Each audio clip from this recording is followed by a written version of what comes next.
Good afternoon to all of you, and thank you so much for your kind invitation. This is a great opportunity to be able to show you the work that we've been carrying out in the Andean, in the northern part of Chile. It's a zone that has certain specificity that we shall be analyzing during my presentation. And us, as a working team, we have our own opinions on how to treat this territory when we talk about productive entities. We shall now be addressing, in general terms, this territory that is located between 26, 27, 28 southern latitude at a height that goes from 3,000 to 45,000 meters above sea level. And here, in spite of the fact that we are in the desert of Atacama, one of the driest deserts in the planet, we have a series of aquatic systems that say that this vital resources for life and many other activities is present in this territory. More or less 24, 25 aquatic systems are found in this location in Chile, in the northern part of this country, which are categorized in lagoons, in salt lagoons, rivers. Hence, we have a diversity of systems and sizes as well, within which the potential of lithium mining is quite high. As a matter of fact, this is one of the greatest areas with potential for lithium mining. There are certain specificities in this region. One of these, and maybe the most important one, is that at this height, between 3,000 and 5,000 meters of height, or 6,000, which is the highest site associated to one of the volcanoes, there are no human settlements. There weren't in the past. There are no indigenous peoples that settled in this region and that developed communities. Neither are there cities at present. Therefore, for the effect concerning the knowledge of citizenry, they don't know much about it. And these are the main problems, because when we talk about conserving or managing a territory, it cannot be done if we do not know that territory. For you to have an idea, the nearest cities in this fringe of altitude where these aquatic systems are found, it's more or less 130, 140 kilometers distance from the Copiapó city. But when we started working in this zone, we spoke with the people of Copiapó, and they didn't know the Andean region at 150 kilometers in distance. You know, the distance isn't large. Therefore, it was an unexplored region. The only things that existed as background information, one of the particularities of this territory, it's unknown to citizenry at large because there are no human settlements at this height. There are no original people that had developed communities, cities, and therefore it's very difficult to manage because we do not know the territory. The nearest people that live here are the Copiapó city, 150 kilometers in distance. They do not know the Andean region, and they do not know what exists up above concerning resources, landscapes, and potential activities that might take place. Although, from a historical standpoint, the Andean region, here you can see it on the right-hand side of the map. It's a red circle. We shall be talking about this. It was part of the route of the Inca people back then, but no products were seen from the original peoples. Nothing was generated in this region. In other words, no settlements, to understand that it's quite a habitable region. It's inhospitable with regards to human settlements. It was also part of the Magro entrance and this tranche that he covered from the crossing of Argentina into Chile. It must have been the most difficult part that he had to face because of climate circumstances and water resources. Because in spite of the fact of much water in this Andean region, we'll see that there are many specificities and, it's not for human use. During the 19th century, the most that we had with regards to the human experience transiting through this territory is commercial exchange between Argentina and Chile at the start of the 20th century.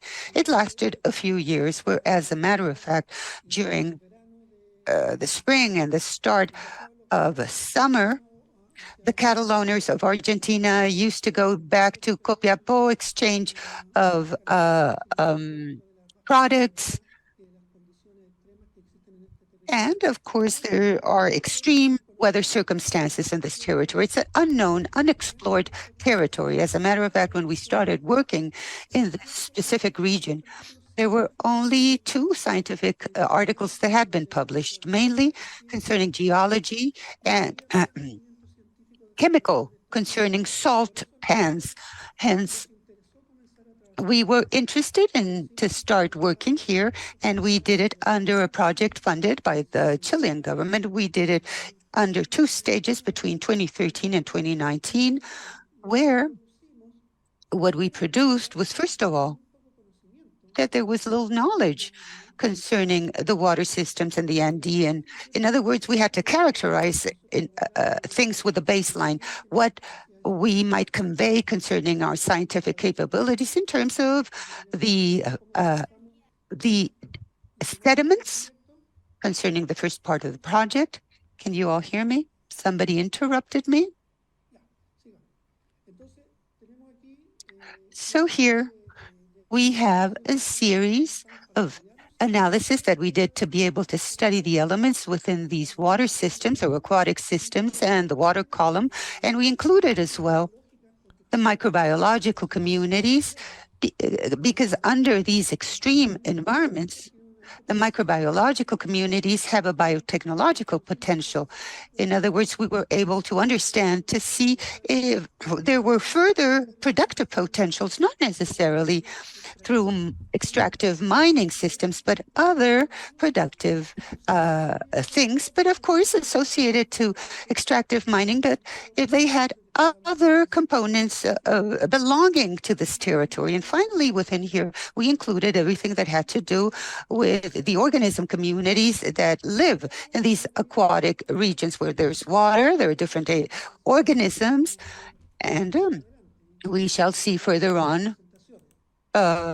We shall talk about this in depth. Now, with all the information that we generated in the first stage, the second stage was focused on 4 main elements that have to do with the dissemination and to be able to show this territory to the communities, the potential, the characteristics, the landscape, and everything that can be found in this Andean region, so that the community at large, and not only the technical people or scientific communities, neither only the government, but everybody, to be able to understand what exists in this territory near to where they live. But they don't know anything about it. Now, a second objective was to carry out trainings precisely with the information that we had.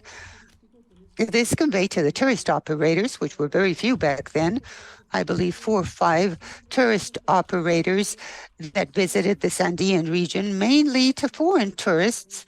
Basically, there were no Chilean tourists that covered as tourists this region. The majority were European.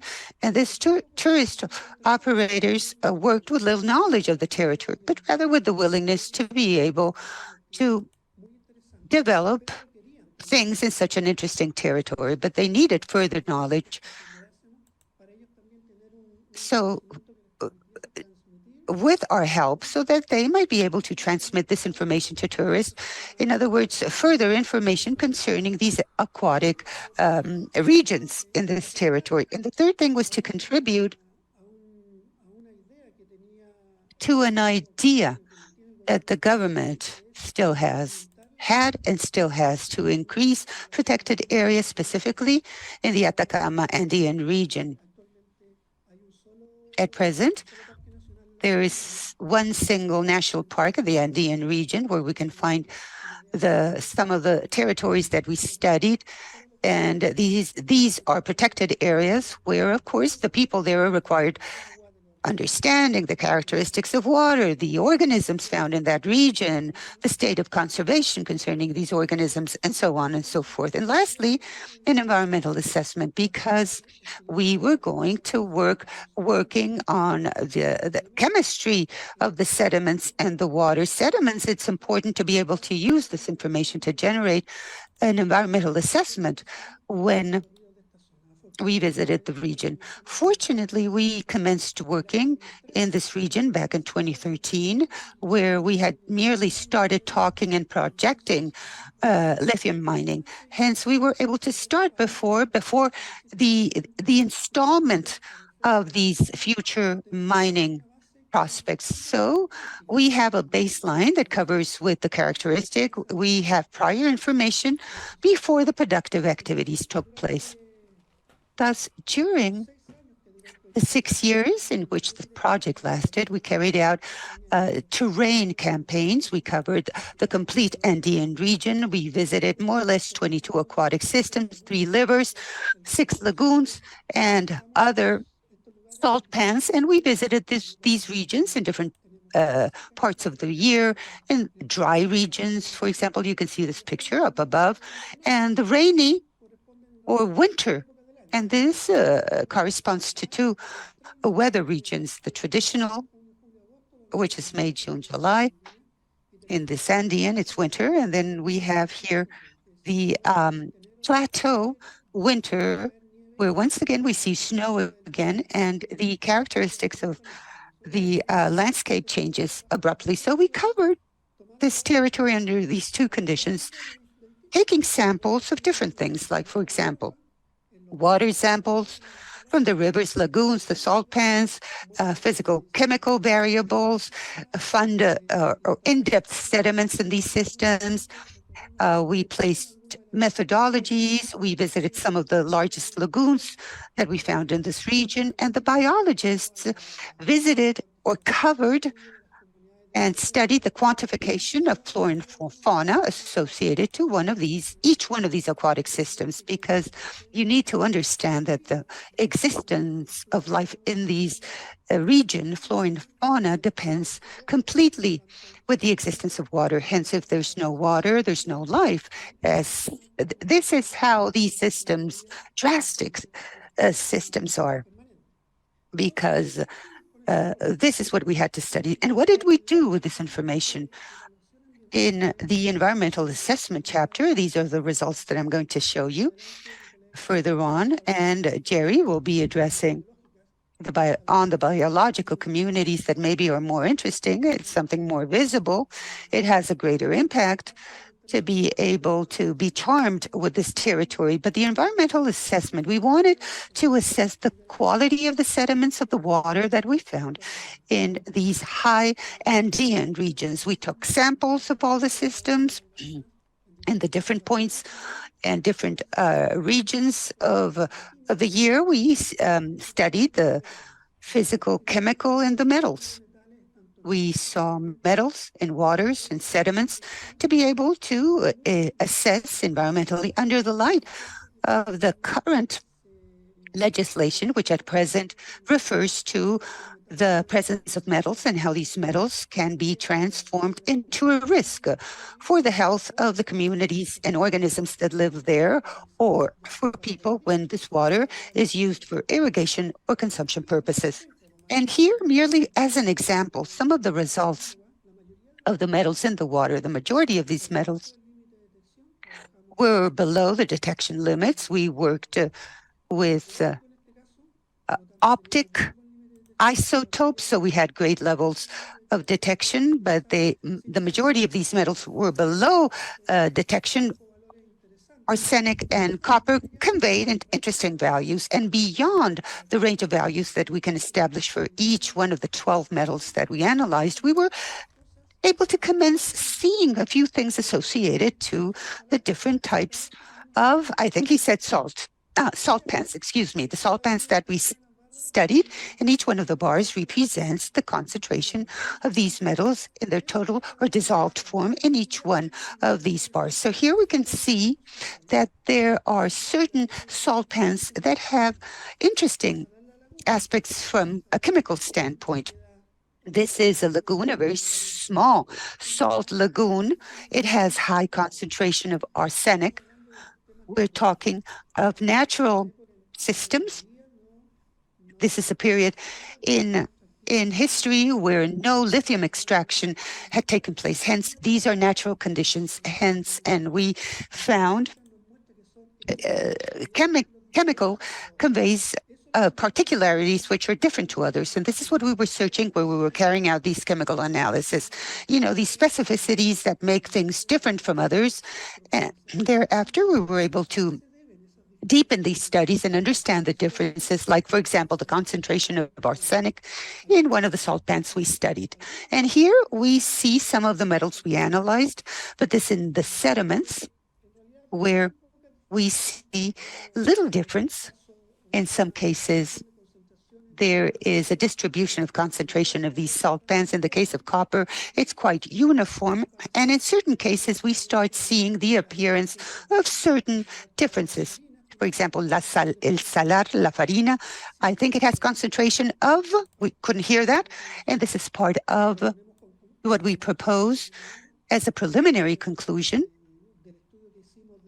in the study that we carried out regarding metals in these waters. Now, these systems are not always intervened, or rather in the region or in the period in which we carried out the studies, because in these water bodies, but yes, they can receive through atmospheric transportation the discards that come from other further or distant mining activities. Hence, one of the metals eventually, like in the case of lead, might be explained of the atmospheric movement that reaches the Andean region and can be deposited in these water regions. Because in different studies in these aquatic systems in Peru, Argentina, in Bolivia and Chile that has taken place, well, we find traces of the mining activities that take place in the Amazon region. Hence, it's no news that certain metals and certain discards of distant movements can be transported long distance and thereafter be deposited in the Andean region. Hence, the first signal is that industrial extractive industry directly on the environment, not necessarily, because now we're studying these aquatic regions, have an impact. They also receive atmospheric impacts from distant areas. Let's remember that we are in the northern part of Chile, in the Atacama region, where the mining activities, par excellence, is the extractive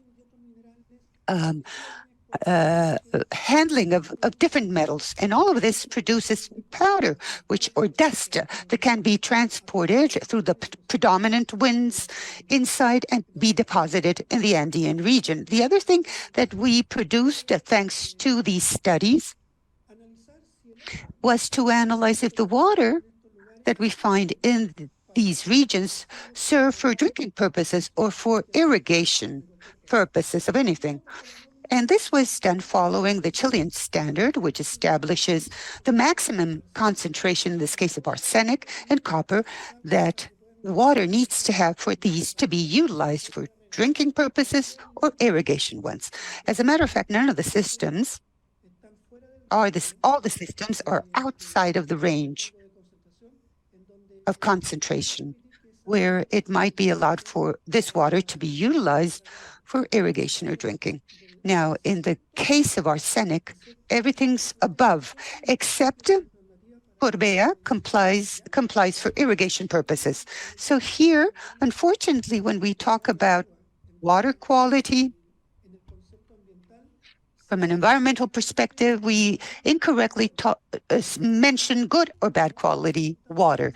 So we show these results. Well, the result of water is bad. It doesn't serve or help out for drinking, neither for irrigation. But this is an anthropocentric reasoning, because although the water that we find in these systems does not comply for drinking irrigation characteristics, of course, it does uphold a microbiological community and microorganisms which are important, that shows us that this water definitely completes or fulfills a function to sustain these ecosystems systems, extreme ecosystems. They're quite fragile concerning issues. So with all the chemical analysis of water and sediments, we also wanted to analyze which are they are similar or not, to see differences.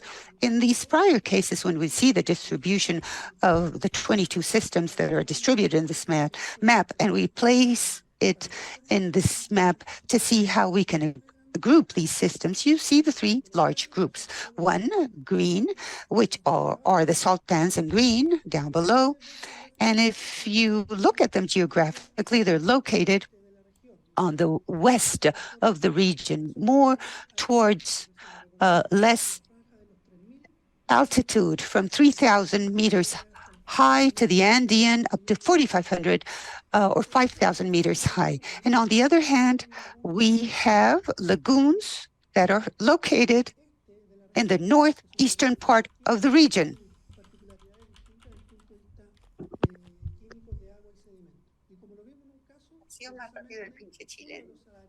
Aquí en rojo, aquí en el medio del mapa, ¿no es cierto?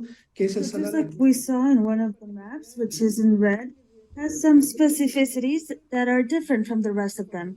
And this one is very important because when we decided to propose preservation or protection measure, we need to find these characteristics, the differences between one ecosystem from another, because that's where we can find specificities from that system that are not found anywhere else. And that's we can have a precedent to protect this type of system. This is in the case of salt flats.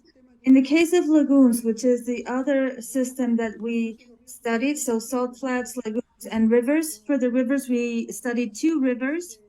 So it's not worthwhile to do a differential analysis. However, for the lagoons, it is pertinent. We studied 6 of them, and we found one here, number 18, called Laguna Verde, Green Lagoon, which is quite different from the others. It has very important specificities regarding the chemicals in the water and its sediments.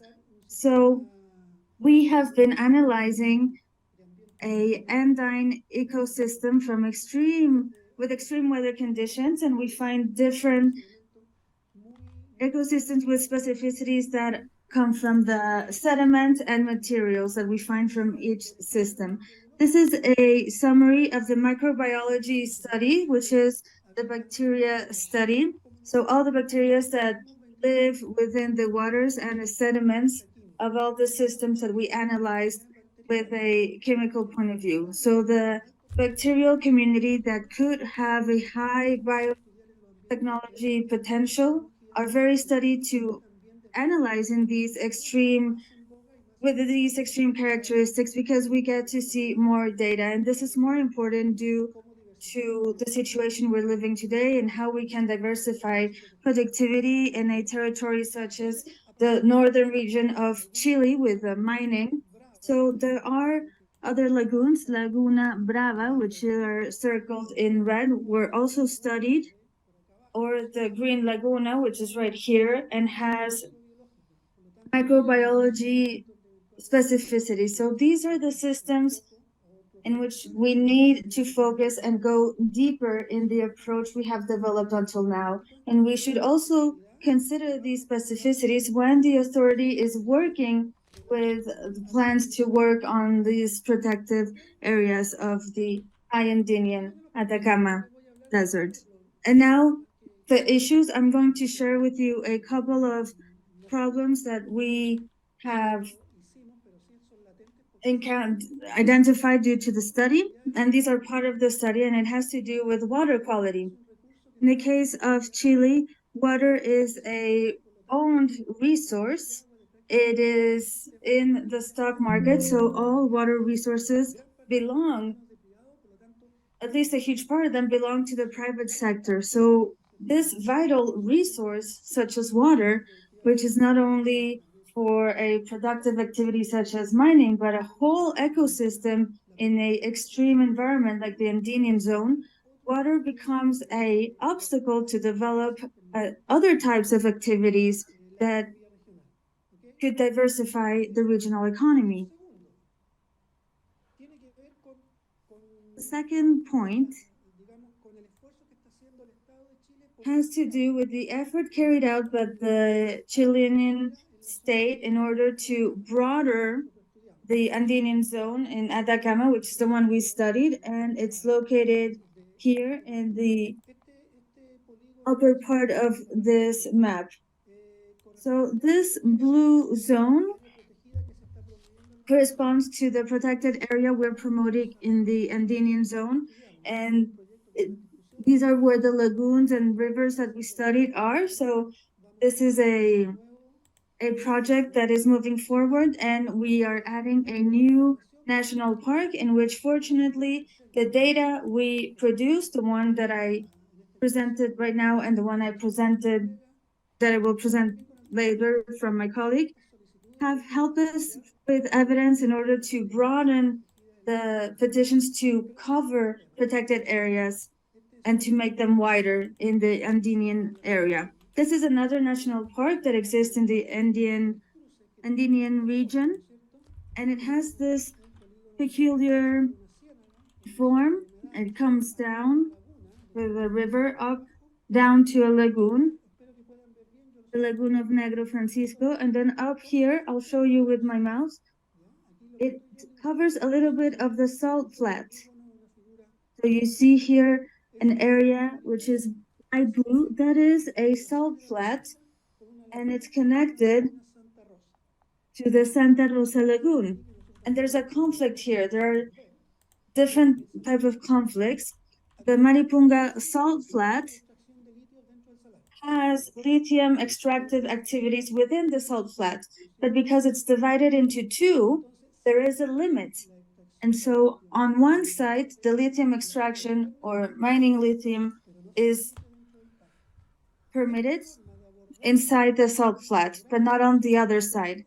So this approach is very difficult because these are management limitations that don't really address the ecosystem as a whole. So we don't know how to protect in a national park half of a salt flat and a lagoon if the whole system is connected to the other half of the salt flat that is experiencing extracting activities such as lithium in this case, because any impact that will have in the external part of the salt flat, of the park, will have an impact in the protected area. So there is a management issue that has to do with land ownership, water ownership, and the solutions we found are solutions that are not addressing the natural sources. So to give you a clearer picture, 6 or 7 years ago, the Santa Rosa Lagoon came dry during spring and summer, and no one knew why. There wasn't a study. We weren't able to do any studies until one researcher did, and we thought that due to the salt flat of Maricumba might have been the responsible for drying out the Santa Rosa Lagoon, which is inside the park. But these are precedents that could never be proved. But what we do know is that if we want to protect this area, we cannot have a administration or administrative division. So we presented this to all the shareholders. We presented the results of our project and we showed them. And finally, thanks to the result we came up with, we were able to add value to the landscape. We gave this landscape more value due to these aquatic systems that where a lot of organisms inhabit and gives us these interesting landscape. In the configuration, we have the salt crabs that gives us this Pinterest landscape, the colors of the water, the calmness that it emanates. And from a touristic point of view, this has a lot of potential, and we believe it should be developed.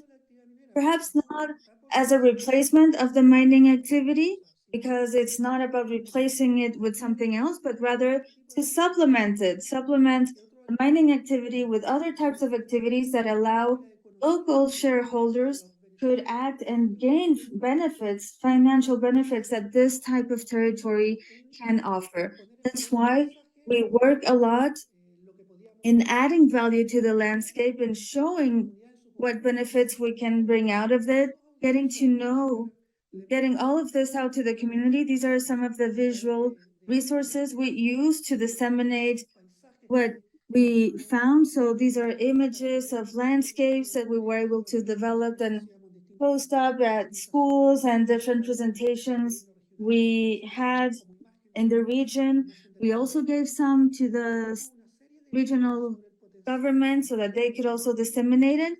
And so that way we could make more visible all the organisms that live there. We have the flora, fauna, reptiles.